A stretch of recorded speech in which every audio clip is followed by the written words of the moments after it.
Chapter 1. We are constantly on a stretch, if not on a strain, to devise new methods, new plans, new organizations to advance the church and secure enlargement and efficiency for the gospel. This trend of the day has a tendency to lose sight of the man, or sink the man in the plan or organization. God's plan is to make much of the man, far more of him than of anything else. Men are God's method.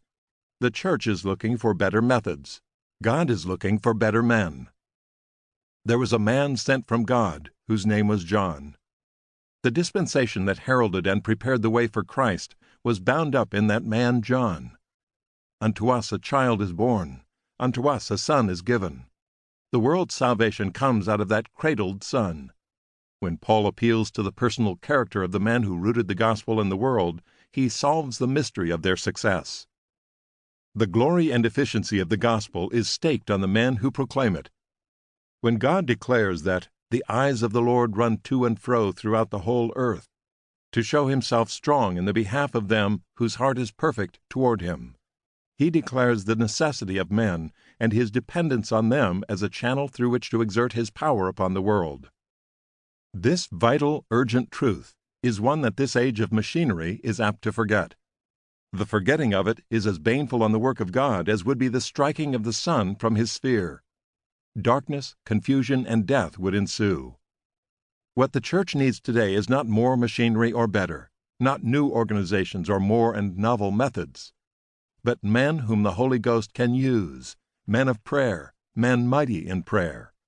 The Holy Ghost does not flow through methods, but through men. He does not come on machinery, but on men. He does not anoint plans, but men of prayer.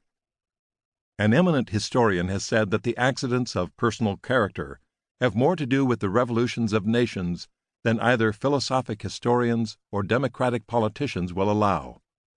This truth has its application in full to the gospel of Christ, the character and conduct of the followers of Christ. Christianize the world, transfigure nations and individuals. Of the preachers of the gospel, it is eminently true.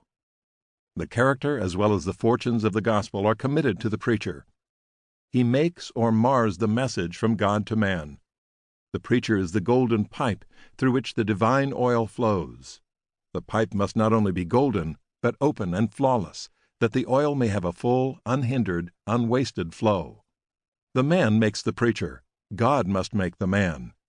The messenger is, if possible, more than the message. The preacher is more than the sermon. The preacher makes the sermon.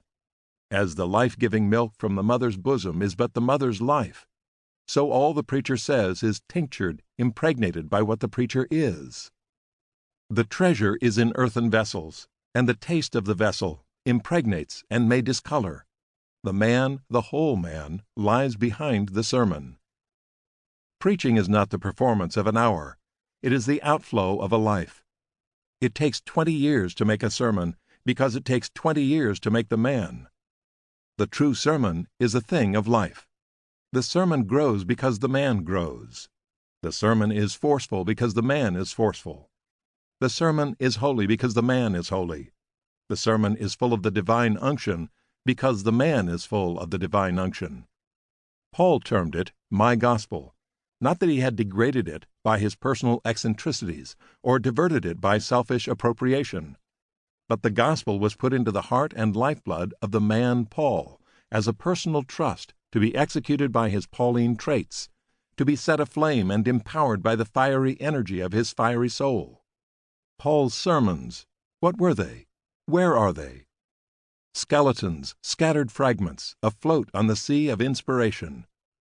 But the man Paul, greater than his sermons, lives forever, in full form, feature, and stature, with his molding hand on the church. The preaching is but a voice. The voice in silence dies. The text is forgotten. The sermon fades from memory. The preacher lives. The sermon cannot rise in its life-giving forces above the man. Dead men give out dead sermons, and dead sermons kill. Everything depends on the spiritual character of the preacher. Under the Jewish dispensation, the high priest had inscribed in jeweled letters on a golden frontlet, "Holiness to the Lord."